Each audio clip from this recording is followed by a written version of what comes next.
4 ವರ್ಷಗಳ ಬಳಿಕ ಭಾರತಕ್ಕೆ ಪುಟಿನ್.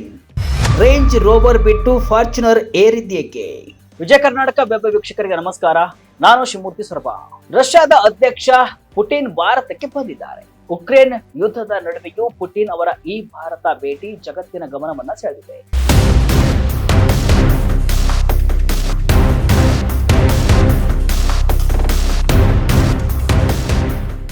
ಏರ್ಪೋರ್ಟ್ ಪ್ರಧಾನಿ ಮೋದಿ ಶಿಷ್ಟಾಚಾರವನ್ನೇ ಮುರಿದು ಖುದ್ದು ರಷ್ಯಾದ ಅಧ್ಯಕ್ಷರನ್ನ ಬರಮಾಡಿಕೊಂಡ ರೀತಿ, ಆ ಆತ್ಮೀಯ ಅಪ್ಪಿಗೆ, ಆ ಹಸ್ತಲಾಘವ, ಇದೆಲ್ಲವೂ ಭಾರತ ಮತ್ತು ರಷ್ಯಾ ಸಂಬಂಧದ ಗಟ್ಟಿತನವನ್ನ ಸಾರ್ತಾ ಇತ್ತು.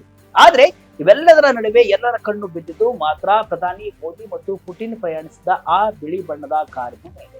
ಪ್ರಧಾನಿ ಮೋದಿ ಸಾಮಾನ್ಯವಾಗಿ ಬಳಸುವ ರೇಂಜ್ ರೋವರ್ ಅಥವಾ ಮರ್ಸಿಡಿಸ್ ಮೇಬ್ಯಾಕ್ ಕಾರು ಅಲ್ಲಿರ್ಲಿಲ್ಲ, ಅಥವಾ ಪುಟಿನ್ ಬಾರ RS ಸೆನೆಟ್ ಕಾರು ಕೂಡ ಅಲ್ಲಿರ್ಲಿಲ್ಲ.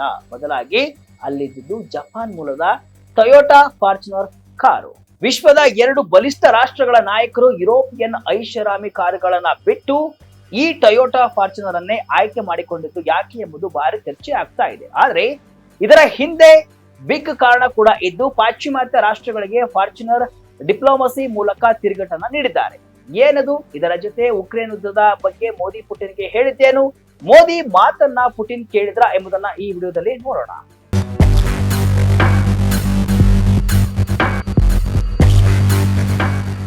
ಹೌದು, 4 ವರ್ಷಗಳ ಬಳಿಕ ಪುಟಿನ್ ಭಾರತಕ್ಕೆ ಭೇಟಿ ನೀಡಿದ್ದಾರೆ.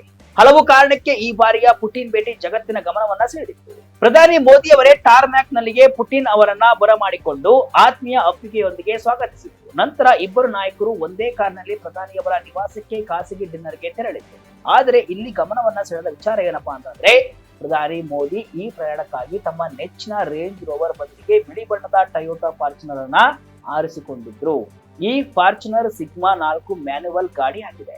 ಅಷ್ಟೇ ಅಲ್ಲದೆ ಮಹಾರಾಷ್ಟ್ರದ ನಂಬರ್ ಪ್ಲೇಟ್ ಹೊಂದಿತ್ತು ಎಂಬುದು ಇಲ್ಲಿ ಮತ್ತೊಂದು ವಿಶೇಷ. ಅಷ್ಟೇ ಅಲ್ಲ, ರಕ್ಷಣಾ ಸಚಿವ ರಾಜನಾಥ್ ಸಿಂಗ್ ಕೂಡ ತಮ್ಮ ರಷ್ಯಾದ ಸಹವರ್ತಿ ಅಂಡ್ರೆ ಬೋಲೋಸೋನ್ ಅವರೊಂದಿಗೆ ರಾಷ್ಟ್ರೀಯ ಯುದ್ಧ ಸ್ಮಾರಕಕ್ಕೆ ತೆರಳುವಾಗಲೂ ಕೂಡ ಬಿಳಿ ಫಾರ್ಚುನರ್ ಅನ್ನೇ ಬಳಸಿದ್ದಾರೆ. ಇದು ಕೇವಲ ಕಾಕತಾಳೀಯ ಅಥವಾ ಆಕಸ್ಮಿಕವಲ್ಲ, ಇದರ ಹಿಂದೆ ದೊಡ್ಡ ಲೆಕ್ಕಾಚಾರ ಅಡಗಿದೆ. ಪಾಶ್ಚಿಮಾತ್ಯರಿಗೆ ಪೂಮೋ ಪರೋಕ್ಷ ಸಂದೇಶ. ಯುರೋಪ್ ಬ್ರ್ಯಾಂಡ್ಗಳಿಗೆ ನೋ ಎಂಟ್ರಿ. ಸಾಮಾನ್ಯವಾಗಿ ಮೋದಿ ಬಳಸುವ ಅಥವಾ ಪುಟಿನ್ ಬಳಸುವ ಕಾರನ್ನ ಬಿಟ್ಟು ಬೇರೆ ಕಾರನ್ನ ಬಳಸುವುದರ ಹಿಂದೆ ಒಂದು ದೊಡ್ಡ ತಂತ್ರ ಅಡಗಿದೆ ಅಂತ ಜಿಯೋಪೊಲಿಟಿಕಲ್ ತಜ್ಞರು ವಿಶ್ಲೇಷಣೆಯನ್ನ ಮಾಡ್ತಿದ್ದಾರೆ. ಉಕ್ರೇನ್ ಯುದ್ಧದಿಂದಾಗಿ ಭಾರತ ಮತ್ತು ರಷ್ಯಾ 2 ದೇಶಗಳು ಪಾಶ್ಚಿಮಾತ್ಯ ರಾಷ್ಟ್ರಗಳ ಒತ್ತಡಕ್ಕೆ ಸಿಲುಕಿವೆ. ಇಂತಹ ಸಮಯದಲ್ಲಿ ಯುರೋಪಿಯನ್ ಬ್ರ್ಯಾಂಡ್ ಕಾರುಗಳನ್ನ ಬಳಸುವ ಬದಲು ಜಪಾನೀಸ್ ಆಟೋಮೇಕರ್ ಟೊಯೋಟಾ ತಯಾರಿಸಿದ ಫಾರ್ಚುನರ್ ಅನ್ನ ಉದ್ದೇಶ ಪೂರ್ವಕವಾಗಿ ಆಯ್ಕೆ ಮಾಡಲಾಗಿದೆ ಎಂಬುದು ಪ್ರಬಲವಾದ. ಪ್ರಸ್ತುತ ಪ್ರಧಾನಿ ಮೋದಿಯವರ ಅಧಿಕೃತ ವಾಹನಗಳಂದ್ರೆ ರೇಂಜ್ ರೋವರ್ ಮತ್ತು Mercedes Maybach S650 guard. Range Rover Tata Motors ಒಡೆತನದಲ್ಲಿದ್ರೂ ಕೂಡ ಅದು ತಯಾರಾಗುವುದು ಯುಕೆಯಲ್ಲಿ. ಇನ್ನು ಮರ್ಸಿಡಿಸ್ ಬೆಂಚ್ ಜರ್ಮನಿಯ ಪ್ರಸಿದ್ಧ ಬ್ರ್ಯಾಂಡ್. ಉಕ್ರೇನ್ ಯುದ್ಧದ ಕಾರಣದಿಂದಾಗಿ ಯುಕೆ ಮತ್ತು ಜರ್ಮನಿ ಎರಡೂ ರಷ್ಯಾದ ಮೇಲೆ ವ್ಯಾಪಕ ನಿರ್ಬಂಧಗಳನ್ನ ಹೇರಿವೆ.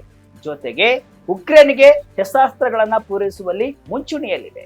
ಹೀಗಿರುವಾಗ ರಷ್ಯಾ ಅಧ್ಯಕ್ಷ ಪುಟಿನ್ ಅವರು ಈ ಯುರೋಪಿಯನ್ ಬ್ರ್ಯಾಂಡ್ ಕಾರುಗಳಲ್ಲಿ ಪ್ರಯಾಣಿಸಿದ್ದಾರೆ. ಅದು ರಾಜತಾಂತ್ರಿಕವಾಗಿ ತಪ್ಪು ಸಂದೇಶ ರವಾನಿಸಿದಂತೆ ಆಗುತ್ತೆ ಎನ್ನಲಾಗಿದೆ. ಇದೇ ಕಾರಣಕ್ಕೆ ಏಷ್ಯನ್ ಬ್ರ್ಯಾಂಡ್ ಆಗಿರುವ ಟೊಯೋಟಾವನ್ನ ಆಯ್ಕೆ ಮಾಡಿಕೊಳ್ಳುವ ಮೂಲಕ ನಿರ್ಬಂಧ ಹೇರಿರುವ ಪಾಶ್ಚಿಮಾತ್ಯ ಕಂಪನಿಗಳನ್ನ ಅವಾಯ್ಡ್ ಮಾಡಲಾಗಿದೆ ಎಂಬುದಕ್ಕೆ ಸದ್ಯಕ್ಕೆ ಕೇಳ್ತಿರುವಂತಹ ವಾದ.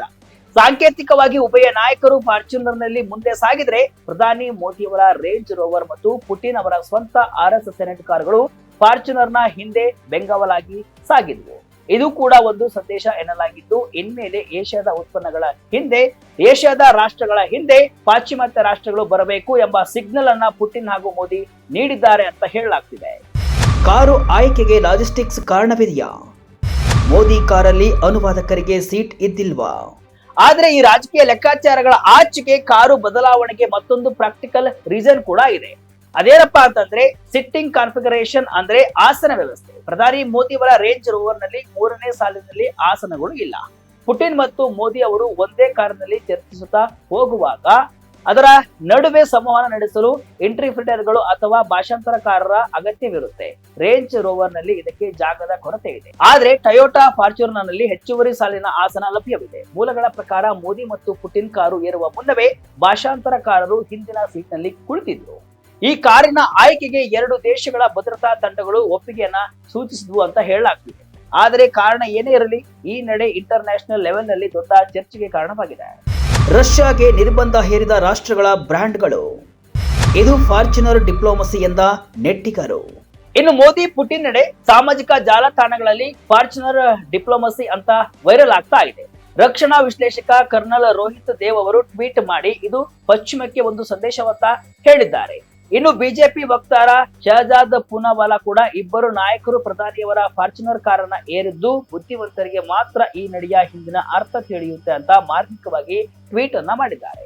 ನೆಟ್ಟಿಗರು ಕೂಡ ಯುರೋಪಿಯನ್ ಅಲ್ಲದ ಜಪಾನೀಸ್ ಬ್ರ್ಯಾಂಡ್ ಆಯ್ಕೆ ಮಾಡುವ ಮೂಲಕ ರಷ್ಯಾದ ನಿರ್ಬಂಧಗಳಲ್ಲಿ ಭಾಗಿಯಾಗಿರುವ ಪಶ್ಚಿಮದ ತಯಾರಕರನ್ನ ಕಡೆಗಣಿಸಲಾಗಿದೆ ಅಂತ ಅಭಿಪ್ರಾಯವನ್ನ ಪಟ್ಟಿದ್ದಾರೆ. ಈ ಬಗ್ಗೆ ಪ್ರಧಾನ ಮಂತ್ರಿಗಳ ಕಾರ್ಯಾಲಯವಾಗಲಿ ರಷ್ಯಾ ಅಧ್ಯಕ್ಷರ ಕಚೇರಿಯಾಗಲಿ ಯಾವುದೇ ರೀತಿಯ ಪ್ರತಿಕ್ರಿಯೆಯನ್ನ ಇನ್ನೂ ನೀಡಿಲ್ಲ. ಕಾರಣ ಏನೇ ಇರಲಿ ರಾಜತಾಂತ್ರಿಕತೆಯಲ್ಲಿ ಇಂತಹ ಸಾಂಕೇತಿಕ ಹೆಜ್ಜೆಗಳು ಅಂತಾರಾಷ್ಟ್ರೀಯ ಅಭಿಪ್ರಾಯವನ್ನ ರೂಪಿಸುವಲ್ಲಿ ನಿರ್ಣಾಯಕ ಪಾತ್ರವನ್ನ ವಹಿಸುತ್ತೆ ಎಂಬುದಕ್ಕೆ ಇದು ಸಾಕ್ಷಿ. ಭಾರತ ತಟಸ್ಥವಾಗಿಲ್ಲ, ನಾವು ಶಾಂತಿಪರ. ಪುಟಿನ್ ಎದುರೇ ಮೋದಿಯ ನೇರ ಮಾತು. ಇನ್ನು ಕಾರಿನ ವಿಚಾರ ಪಕ್ಕಕ್ಕಿಟ್ಟು ದ್ವಿಪಕ್ಷೀಯ ಮಾತುಕತೆ ವಿಚಾರಕ್ಕೆ ಬರೋದಾದ್ರೆ ಪ್ರಧಾನಿ ಮೋದಿ ಅವರು ಪುಟಿನ್ ಎದುರು ಉಕ್ರೇನ್ ಸಂಘರ್ಷದ ಬಗ್ಗೆ ಭಾರತದ ನಿಲುವನ್ನ ಸ್ಪಷ್ಟಪಡಿಸಿದ್ದಾರೆ. ಹೈದರಾಬಾದ್ ಹೌಸ್ ನಲ್ಲಿ ಶುಕ್ರವಾರ ನಡೆದ ಉಭಯ ನಾಯಕರ ಮಾತುಕತೆಯಲ್ಲಿ ಭಾರತದ ನಿಲುವನ್ನ ಪುಟಿನ್ ಮುಂದೆ ಮೋದಿ ಇಟ್ಟಿದ್ದಾರೆ. ಉಕ್ರೇನ್ ಸಂಘರ್ಷದಲ್ಲಿ ಭಾರತ ತಟಸ್ಥವಾಗಿಲ್ಲ, ನಾವು ಶಾಂತಿಯ ಪರವಾಗಿದ್ದೇವೆ ಅಂತ ಮೋದಿ ಖಡಕ್ ಆಗಿ ಹೇಳಿದ್ದಾರೆ. ಉಭಯ ನಾಯಕರ ಭೇಟಿಯ ವೇಳೆ ಮಾತನಾಡಿದ ಮೋದಿ, ಉಕ್ರೇನ್ ಬಿಕ್ಕಟ್ಟು ಶುರುವಾದಾಗಿನಿಂದ ನಾವು ನಿರಂತರ ಚರ್ಚೆಯಲ್ಲಿದ್ದೇವೆ. ಒಬ್ಬ ನಿಜವಾದ ಸ್ನೇಹಿತನಾಗಿ ನೀವು ಕಾಲಕಾಲಕ್ಕೆ ಎಲ್ಲವನ್ನ ನಮಗೆ ಹೇಳಿದ್ದೀರಿ. ನಂಬಿಕೆ ಒಂದು ದೊಡ್ಡ ಶಕ್ತಿ ಅಂತ ನಾನು ನಂಬುತ್ತೇನೆ. ಈ ವಿಷಯವನ್ನ ನಾನು ನಿಮ್ಮೊಂದಿಗೆ ಹಲವು ಬಾರಿ ಚರ್ಚಿಸಿದ್ದೇನೆ ಮತ್ತು ಪ್ರಪಂಚದ ಮುಂದೆಯೂ ಕೂಡ ಮಂಡಿಸಿದ್ದೇನೆ ಅಂತ ಮೋದಿ ಪುಟಿನ್ ಅವರಿಗೆ ತಿಳಿಸಿದರು. ಅದಲ್ಲದೆ ರಾಷ್ಟ್ರಗಳ ಕಲ್ಯಾಣವು ಶಾಂತಿಯ ಹಾದಿಯಲ್ಲಿದೆ, ಒಟ್ಟಾಗಿ ನಾವು ಈ ಜಗತ್ತನ್ನ ಆ ಹಾದಿಯತ್ತ ಮುನ್ನಡೆಸುತ್ತೇವೆ ಎಂಬ ವಿಶ್ವಾಸವನ್ನ ಮೋದಿ ವ್ಯಕ್ತಪಡಿಸಿದರು. ಇದಕ್ಕೆ ಪ್ರತಿಕ್ರಿಯಿಸಿದ ಪುಟಿನ್ ಆಹ್ವಾನ ಮತ್ತು ಆತ್ಮೀಯ ಸ್ವಾಗತಕ್ಕಾಗಿ ಪ್ರಧಾನಿ ಮೋದಿ ಅವರಿಗೆ ಧನ್ಯವಾದವನ್ನ ಅರ್ಪಿಸಿದ್ರು. ಅಲ್ಲದೆ ರಷ್ಯಾ ಉಕ್ರೇನ್ನೊಂದಿಗೆ ಶಾಂತಿಯುತ ಇತ್ಯರ್ಥಕ್ಕೆ ಕೆಲಸ ಮಾಡ್ತಾ ಇದೆ ಅಂತ ಪುಟಿನ್ ಹೇಳಿದ್ರು. ಆ ಪ್ರಸ್ತಾವನೆಯ ವಿವರಗಳನ್ನ ಪ್ರಧಾನಿ ಮೋದಿ ಅವರೊಂದಿಗೂ ಹಂಚಿಕೊಳ್ಳಲಾಗಿದೆ. ಜೊತೆಗೆ ಮೋದಿ ಅವರು ನೀಡಿದ ಸಲಹೆಯನ್ನ ನಾವು ಪಾಲಿಸುತ್ತೇವೆ ಅಂತ ಪುಟಿನ್ ಹೇಳಿದ್ದಾರೆ. ಭಾರತದಲ್ಲಿ 27 ಗಂಟೆಗಳ ಕಾಲ ಪುಟಿನ್ ಖಾಸಗಿ ಭೋಜನ ಕೂಟದ ಗುಟ್ಟೇನು? ರಷ್ಯಾ ಅಧ್ಯಕ್ಷ ಪುಟಿನ್ ಅವರು ಡಿಸೆಂಬರ್ 4ರಂದು ಸಂಜೆ ಭಾರತಕ್ಕೆ ಬಂದಿಳಿದಿದ್ದು 27 ಗಂಟೆಗಳ ಕಾಲ ಭಾರತದಲ್ಲಿ ಇರಲಿದ್ದಾರೆ.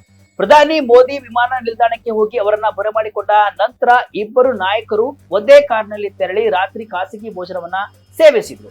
ಅಧಿಕೃತ ಸಭೆಗಳಿಗೆ ಮುಂಚಿತವಾಗಿ ಇಂತಹ ಖಾಸಗಿ ಚರ್ಚೆಗಳು ಮೋದಿ ಮತ್ತು ಪುಟಿನ್ ಸಂಬಂಧದಲ್ಲಿ ಒಂದು ಮಾದರಿಯಾಗಿದೆ. ಕಳೆದ ವರ್ಷ ಮೋದಿ ರಷ್ಯಾಕ್ಕೆ ಭೇಟಿ ನೀಡಿದಾಗಲೂ ಪುಟಿನ್ ಇದೇ ರೀತಿ ಖಾಸಗಿ ಭೋಜನವನ್ನ ಏರ್ಪಡಿಸಿದ್ರು. ದೊಡ್ಡ ನಿಯೋಗಗಳ ಸಮ್ಮುಖದಲ್ಲಿ ಚರ್ಚಿಸಲು ಸಾಧ್ಯವಾಗದ ಅತ್ಯಂತ ಸೂಕ್ಷ್ಮ ವಿಷಯಗಳನ್ನ ಚರ್ಚಿಸಲು ಇಂತಹ ಸಭೆಗಳು ವೇದಿಕೆಯಾಗುತ್ತವೆ. ಇದರಲ್ಲಿ ಅಮೆರಿಕದ ಸುಂಕ ವಿವಾದ ಮತ್ತು ರಷ್ಯಾ ಉಕ್ರೇನ್ ಯುದ್ಧದಂತಹ ಪ್ರಮುಖ ವಿಷಯಗಳು ಇಲ್ಲಿ ಚರ್ಚೆಯಾಗುವ ಸಾಧ್ಯತೆ ಇದೆ. ಅಮೆರಿಕ, ಚೀನಾ ಸೇರಿದಂತೆ ಇಡೀ ವಿಶ್ವವೇ ಪುಟಿನ್ ಅವರ ಈ ಭಾರತ ಭೇಟಿಯನ್ನ ಅತ್ಯಂತ ಕುತೂಹಲದಿಂದ ಗಮನಿಸ್ತಾ ಇದೆ.